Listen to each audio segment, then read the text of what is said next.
Alexander Dugin is one of the most interesting public intellectuals of the contemporary age, and I want to look at the metaphysics of his thought, the theological premises of his project. I should start by saying I don't believe that he's the motivating force behind Russian geopolitics. When we think about the invasion of Ukraine, as John Mearsheimer has shown, in my opinion, quite convincingly, a straightforward understanding of balance of power and state interest is enough there. Still, ideas matter, and his ideas can be impactful in the long run. In addition to which, I think he provides a very interesting case study for how apparently opposite projects can end up in the same place, in the same kind of nihilism.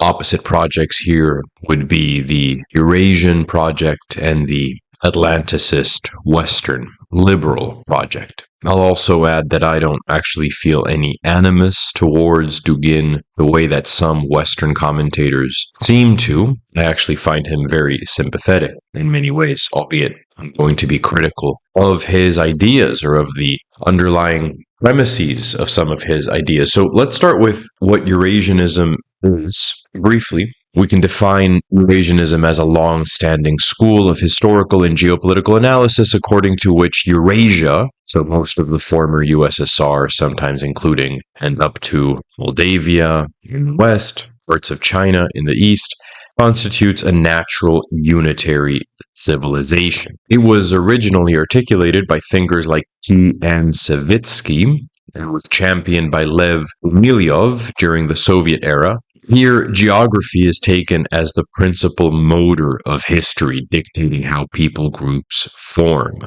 According to Gumilyov, international politics will naturally organize into continental blocks with common climatic conditions. The Turkic and Slavic peoples are taken to constitute a natural geographic and environmental continuum, which, according to this account, Western liberal institutionalism has sought to destabilize Eurasian civilization. Liberalism's universalist claims exert an unnatural, distorting influence on natural, geographically determined ways of organizing society. But, and this is my central point here, if Western liberalism, say Anglo-liberalism, has birthed a kind of nihilism, hostility to borders, political or even categorical at this point, hostility even to gender definition, postmodern mutation of liberalism has arrived at the desire to efface all borders, all categories. On the other hand, Eurasian Russo-continentalism, to coin a term, has also led to a kind of nihilism, and that's clear in Dugin's thought. So let's turn to Alexander Dugin's specific formulation of Eurasianism. He defends the project in terms of what he calls the fourth political theory, which would be a surpassing of the three prior liberal, Marxist, and fascist moments of political development. In Dugin's writings, classical Eurasianism's defense of a plurality of continental blocks, opposing the homogenization wrought by Western universalist ideologies, transforms into a wholesale denial of ontological unity, of any specific shared character to reality, to those continental blocks, a denial of logos, of the undergirding of reality as fundamentally unitary. Quote, "We cannot look to the preceding phases of the logocentric order because it was precisely logos itself that has brought things to the state where they are now, bearing within itself the germs of the present decay. Only the pre-ontological chaos can give us a hint about how to go beyond the trap of post-modernity. The only way to save humanity is to take a step beyond the logocentric culture towards chaos." End quote. So he's talking about leaving post-modernity behind, but using postmodern or post-structuralist terms like logocentric, critiquing logocentrism the way a postmodernist would. Dugin distinguishes between post-order chaos, order in decay, and pre-order chaos, that which pre-exists ordered reality altogether.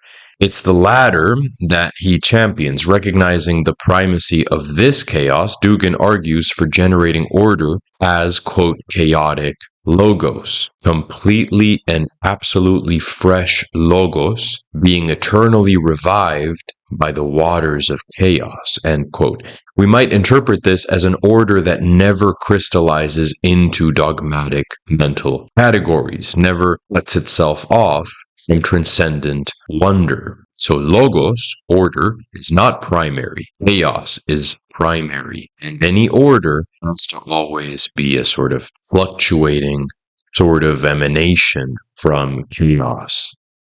However, this primal chaos does not correspond to the transcendent being, God, in traditional metaphysics, although we might be tempted to interpret Dugin as being idiosyncratic in his use of the term chaos. But if we read him and take him seriously, it's clear that that's not what he means. Indeed, Dugin explicitly distinguishes chaos from divinity. He writes of moving, quote, towards ontic roots but not ontological heights, and that we should postpone such notions as the dimension of spirit and the divine and move towards chaos and other vertical and depth-oriented concepts, end quote. This implies chaos, although somehow primordial, is also one half of an equation, depth versus height, a notion reinforced by Dugin's description of it as feminine, the birthing mother, contrasting with the masculine logos, her son. Masculinity is a fundamentally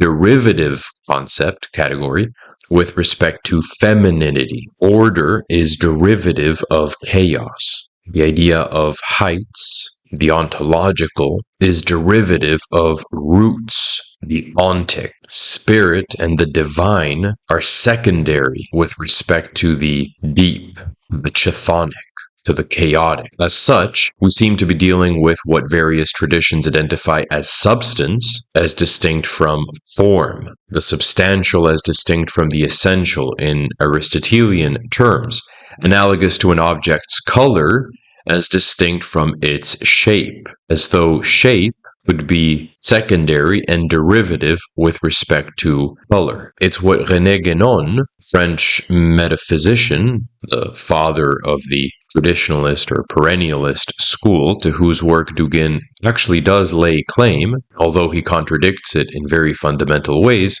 would term the negative or substantial pole as distinct from the positive or essential pole. We may clarify that these terms in Guénon describe historical change, so that the substantial pole is the aegis of the modern era, which means that value is reduced to quantifiable measurement, losing sight of qualitative distinctions in modernity. In modernity, we tend towards knowing the price of everything and the value of nothing. As the saying goes, we sort of detach from essential and categorical definition, opting for material descriptions of phenomenon, the rise of materialist, scientistic world views. Guénon recommended traditional religion as a means to resist the spiritual dangers of this era. And I have my own criticisms of Guénon, but in any case, Dugin suggests nearly the opposite.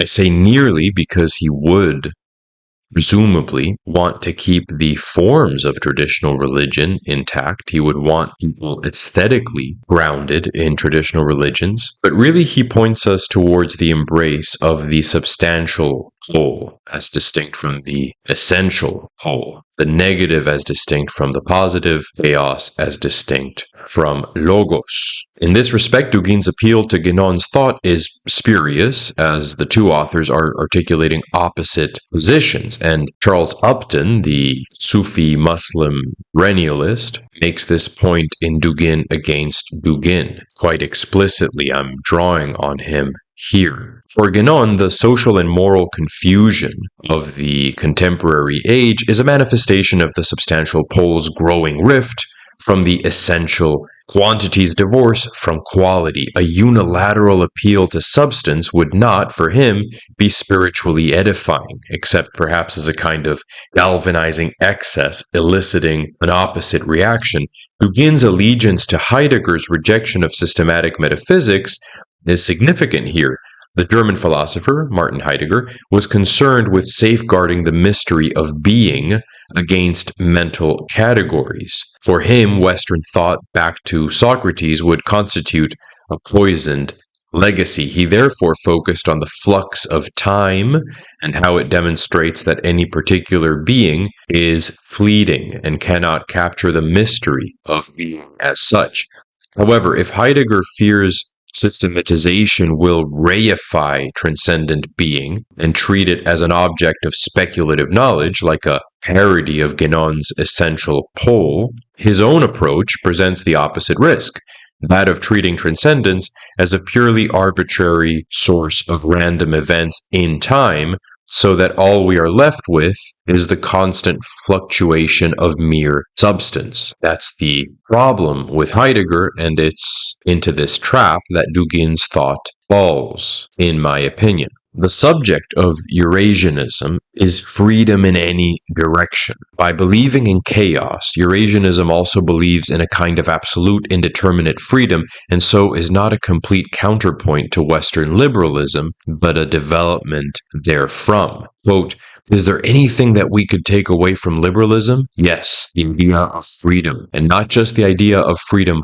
for. We must say yes to freedom in all its meanings and in all its perspectives. The fourth political theory should be a theory of absolute freedom. Freedom can be of any kind, free of any correlation or lack thereof, facing any direction and any goal," end quote. Truly, logos has been rejected here. But whereas the West purports to actualize such freedom for the individual, for Dugin's Eurasianism, quote, "This freedom is conceived as human freedom, not as freedom for the individual, as the freedom given by ethnocentrism, the freedom of culture, and the freedom of society, and freedom of any form of subjectivity except for that of an individual," end quote. So to clarify that quote there, he's saying that the freedom that he has in mind is the freedom of a collective, not the freedom of an isolated individual. In rejecting individual freedom for the freedom of any form of subjectivity except for that of an individual,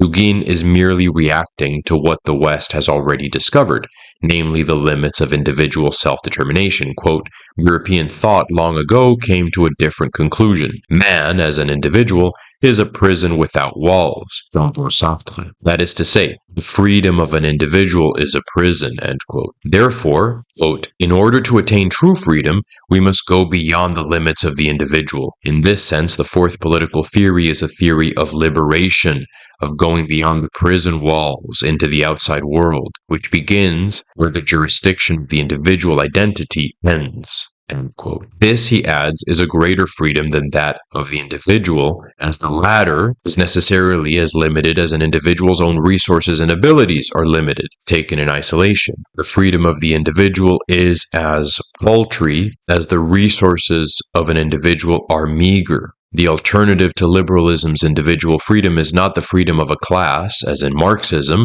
or a state defining nation/race, as in fascism/Nazism, but rather, for Dugin, it is somewhat perplexingly the freedom of Heidegger's Dasein, or their being there. This Heideggerian concept is being as such, the way of things, but in place, so to speak, not as an abstraction or a transcendent universal, not as the being of God, not as a metaphysics, but as a encounter with specific phenomenon, being as the world of distinct forms that we encounter, not being as a transcendent category. That's his political subject. Not the individual of liberalism, not the class of Marxism, not the nation of fascism or the race of Nazism, but Heidegger's concept of being.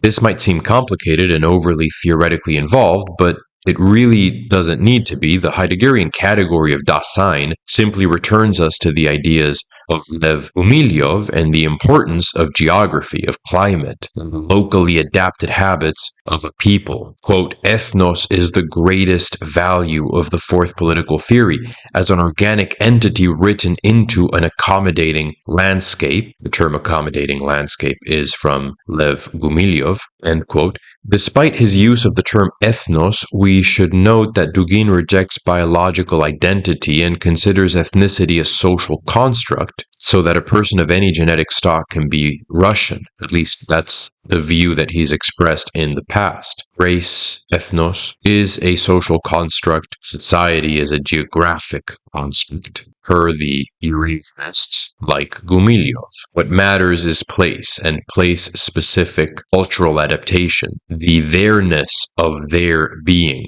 of Dasein. We can also briefly touch on the political praxis that Dugin recommends and how an authentic local Dasein would fight universalist Western hegemony. The strategy is one of sowing disunity through marginal, ideologically radical factions, even if they contradict each other. In the Foundations of Geopolitics, Dugin recommends promoting disorder in the society of rival countries, specifically the US, including through ethnic separatism and extremist ideologies. Consistency and ideological integrity do not apply because different ideologies, however divergent, are true to their Dasein, to their context, insofar as they are fighting the pretensions of universalist Western liberalism, pretensions that are taken to be fundamentally false because they do not recognize that the chaos is supreme over the logos. In every instance, they are faithful sons of primordial chaos to the extent that they fight universalism even if they contradict each other. And they become unfaithful sons of chaos to the extent that they become universalist themselves. So it becomes intellectually consistent to support a Marxist here, a fascist there. For our part, we may argue that a kind of universalism can certainly be faithful to chaos, manifesting as the effacement of all stable and distinguishable